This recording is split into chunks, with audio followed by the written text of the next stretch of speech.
All right, so Rust is here, and the point of Rust is a memory safe language. It's been scoring very high. Developers would like to use it, and so you install it on a Debian machine, and here's what Hello World looks like. I'm gonna shove the instructions aside and bring up my terminal on my Debian machine, which is here. Let's get rid of this one.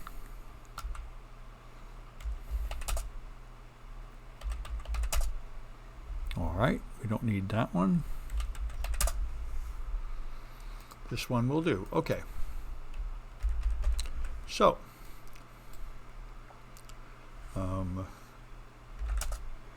should have Hello World. I do. So I can cat hello world.app.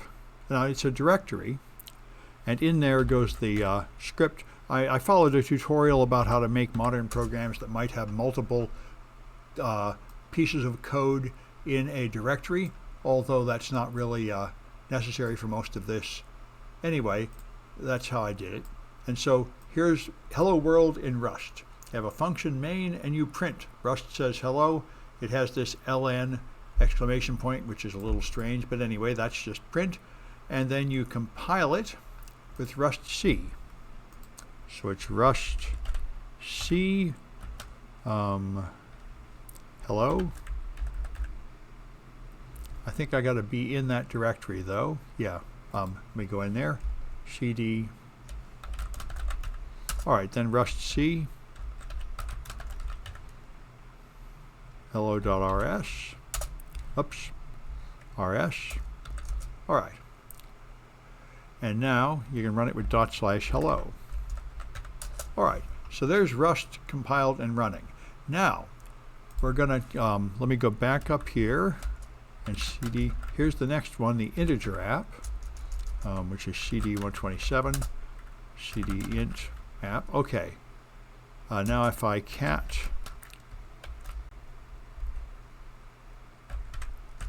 all right, so here's an integer. Now you can set I equal 1, and if you do, it will have a default size, I think, of an unsigned 32-bit integer. Here you specify unsigned 32-bit, and then you try to print them out. And so if you compile this, it will tell you you can't do this. You can't set an unsigned integer to a -5, which is good. And this is why developers love Rust. In Rust, you carefully specify what all your variables are, and it warns you when you use them for something else. So you can't do that with an unsigned integer.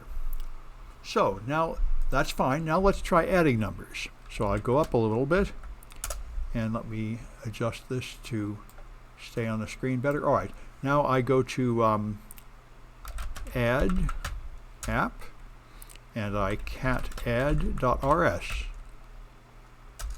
All right, so here I set a equal to 1 and a equals a plus 1, and then I print a. Now if I compile this one,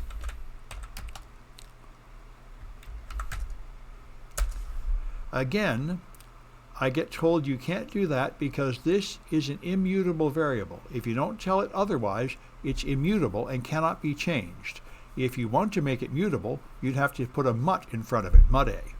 So that might seem like an irritation, but again, it makes it clear. And so now it means you're in control of what you're doing, and let me show you why Rust is better than C, why it's being used so much to improve the security flaws in C. Let's take a look at a C program, ovc.c. So here, I define a character variable, and I set it equal to 230. Now right now, it's beginning to make no sense. If it's a character, what is it? And this is what poisoned my mind for decades and made it difficult for me to understand Python 3 and Unicode. I just got used to believing that a character is a byte.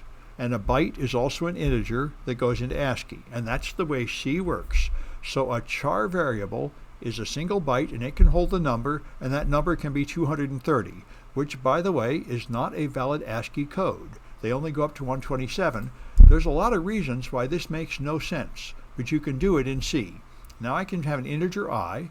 Now for I equal 1 to 10, I add I to x and print the result.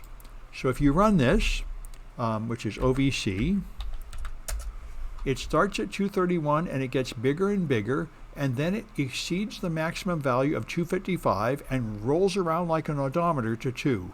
And this is the kind of thing that is dangerous.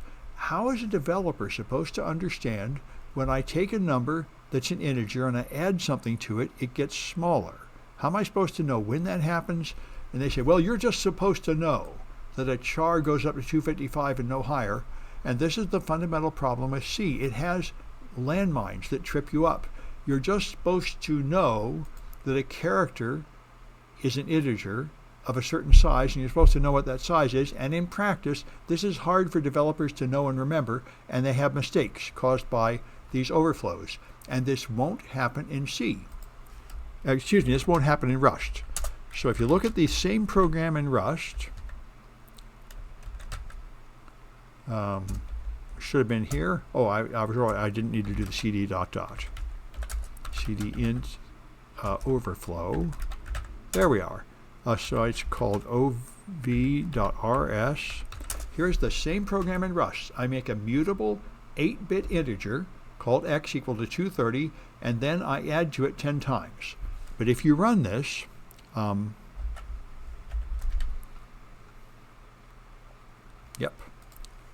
what happens is it gets bigger and bigger, and when it was going to wrap around, it stops and tells you you can't do that. So instead of just giving you the wrong answer and going ahead, Rust warns you, wait, stop, you just did something bad. Now you have an error message, now you know there's a problem, you can fix your code. This is why developers love it. It isn't full of landmines that trip you. It's full of understandable rules, and when you break the rules, it gives you useful messages so you can fix it. So let's try another one. Here's the one we just exploited in 3 ways earlier, yesterday and today, the buffer overflow. So let's look at string overflow. I got to go up a directory. Okay. Okay. So here I have a one string which I put in 4 A's, another string where I put in 4 B's, then I print the addresses of them. Now I can get a new value for string 2 and see what happens. This is one of the overflows we did earlier. So if you run this thing, okay, if I put in B, C, then string 2 contains C, string 1 contains A. And you can see, by the way, string 1 is at 40B and string 2 is at 406. So string 2 is just a few bytes before string 1. So that means if I run and put in 1, 2, 3, 4, 5, 6, 7, 8, something like that, 10 characters for string 2, now what happens is string 2 turns into this, and string 1 now contains the tail end of string 2. The A's changed it. So this means I can put in a long thing, longer than fits, and it will all go in, but some other variable changes. And if you think about the poor developer, how are they supposed to know that changing this variable will change that variable sort of randomly later? And as you can imagine, this does not happen in Rust. The same program is here. You make a mutable string AA, BB, then you print the addresses, then you get a new value for string 2 from the standard input, and then print it again. And so if you run this one, which is stir, okay, a new value for string 1. See, string 1 here is at F40, and string 2 is at F58. So string 1 will apparently override string 2 if I make it long. So let's put in something really long for string 1. This looks like it's what, 18 in hexadecimal, which is 16 plus 8, which is 24. So if I put in like 30 or 40, that should be enough to make this string ram into that string. And that is not what happens. It takes this stuff and adds it to what was already there, AAA, and string 2 remains exactly the same, which is interesting, and the addresses don't change either, and that's because the addresses are indirect references. These addresses contain pointers to the string, and it automatically allocates a pointer to an area where there's enough room for the longer string, just like any modern advanced language like Python or Visual Basic. You can put in as much as you want, and it will allocate automatically enough storage for it so it doesn't collide with anything, so you don't get any buffer overflows. And you can verify that in GDB and see how that works. So, all right. And if you do command injection, however, you can still have command injection in Rust. Here's a command injection vulnerability where you actually execute a command with the system, and that's stored in a variable. And if you do it in Rust, then the same thing will happen, because you told it to take the data from the user and use it to build a command, and therefore it will obey it. So command injection is these libraries operating as they should, and you cannot solve that one with Rust. Command injection is from a different poor programming practice where you run one language from inside another. And then there's dangling pointers and memory leaks, which you can also do in Rust. You can have heap overflows, but the heap overflow does not happen in Rust for the same reason the string overflow doesn't happen. Data stored on the heap automatically resizes as necessary. And I think the dangling pointer in C, I was able to allocate space on the heap, and then free it, and then use it anyway. And that means you can, because of the free command, name1 and name2 end up pointing to the same address, so the value entered in name2 overwrites name1. This is one of the many flaws of dangling pointers. When you free something and then use it, something bad happens. And in Rust, this elegantly doesn't happen. In Rust, you do not have this free command at all. In C, you have to remember, if you allocate space on the heap, you have to remember to free it. And the problem is, if you have subroutines, one subroutine might free it and another subroutine might free it. You end up freeing it twice or not at all. And in Rust, it's extremely simple. In Rust, you allocate space, and you've defined this thing called name1 here, and it only exists in this region of code, delimited by these curly braces. So when you create it, it exists, and when it falls out of scope, it is freed. That's it. You don't have to call free. That automatically happens as soon as you're done using it, and that works. So you cannot accidentally forget to free it or accidentally free it twice.